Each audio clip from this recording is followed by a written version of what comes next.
Kia đói lang rồi. Có kia đói lang mệt rồi.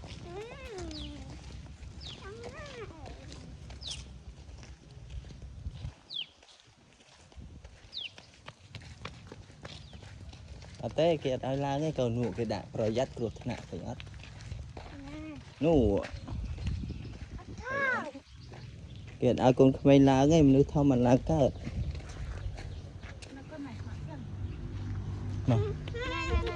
Tới cho ba năm lang. Tờ lang thằng nào? Lang đi phố không?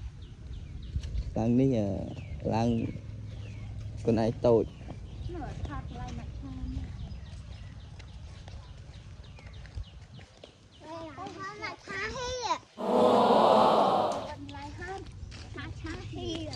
Yes.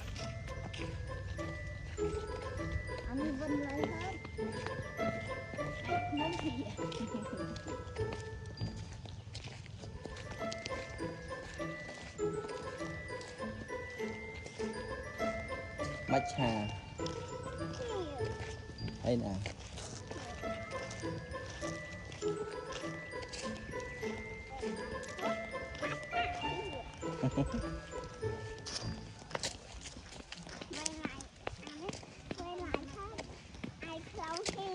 Ai nôm rồi. Prasad Khmer. Chê rồi bọc Khmer. Yes. Nhà bay mặt thế này. Okay.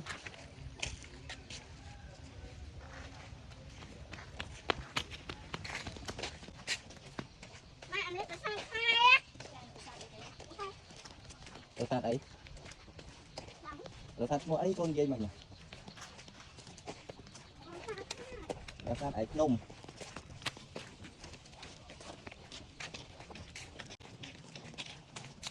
Cái bài mà hôm nay biết miền lành tôi mà em.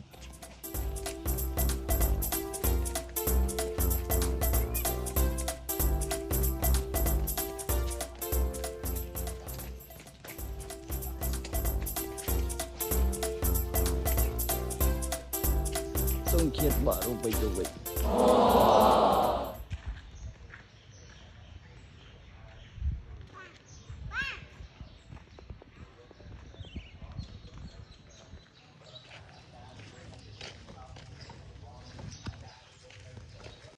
Ini là cam chậm đa.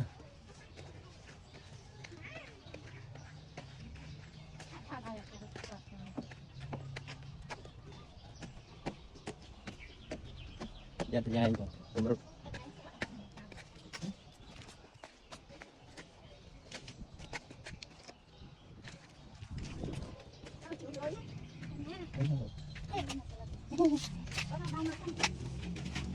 Apa tu mut?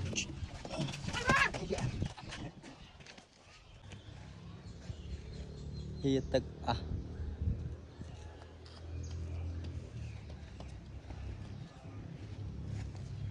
តែដល់ទឹកខាងនោះហ៎